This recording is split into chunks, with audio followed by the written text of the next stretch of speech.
Ambulance car ನಡುವೆ ಭೀಕರ ಅಪಘಾತ, 3 ಮಂದಿ ಸಾವು. ಆಂಬ್ಯುಲೆನ್ಸ್ ಮತ್ತು ಕಾರಿನ ನಡುವೆ ಉಂಟಾದ ಅಪಘಾತದಲ್ಲಿ 3 ಮೃತಪಟ್ಟ ಘಟನೆ ರಾಷ್ಟ್ರೀಯ ಹೆದ್ದಾರಿಯ ಮಂಜೇಶ್ವರದಲ್ಲಿ ಇಂದು ಬೆಳಗ್ಗೆ ನಡೆದಿದೆ. ಕಾರಿನಲ್ಲಿದ್ದ ತ್ರಿಶೂರ್ ಗುರುವಾಯೂರು ನಿವಾಸಿಗಳಾದ ಶ್ರೀನಾಥ್, ಶರತ್, ಮೆನೂನ್ ಸೇರಿದಂತೆ 3 ಮೃತಪಟ್ಟಿದ್ದಾರೆ. ಆಂಬ್ಯುಲೆನ್ಸ್ನಲ್ಲಿದ್ದ ರೋಗಿಯು ಗಾಯಗೊಂಡಿದ್ದಾರೆ. ಕಾಸರಗೋಡಿನಿಂದ ಮಂಗಳೂರು ಕಡೆಗೆ ತೆರಳುತ್ತಿದ್ದ ಆಂಬ್ಯುಲೆನ್ಸ್ ಮತ್ತು ಕಾರಿನ ನಡುವೆ ಅಪಘಾತ ನಡೆದಿದೆ. 2 ಸ್ಥಳದಲ್ಲೇ, ಇನ್ನೋರ್ವ ಆಸ್ಪತ್ರೆಯಲ್ಲಿ ಮೃತಪಟ್ಟಿದ್ದಾರೆ. ಇನ್ನು ಘಟನೆಯಲ್ಲಿ ಕಾರು ಸಂಪೂರ್ಣ ನಜ್ಜುಗುಜ್ಜಾಗಿದೆ.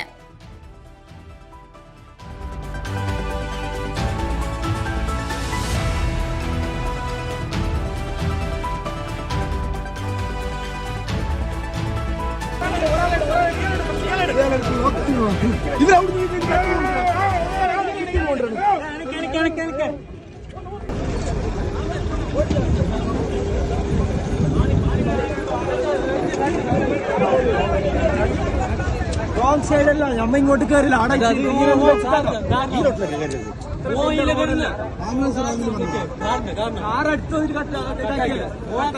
ഞാൻ നേരെ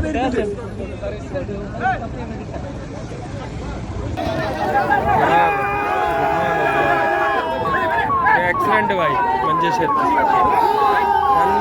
आंबुलेंस ಧ್ವನಿ ಮೀಡಿಯಾ, ನಿಮ್ಮ ಧ್ವನಿಗೆ ನಮ್ಮ ಧ್ವನಿ.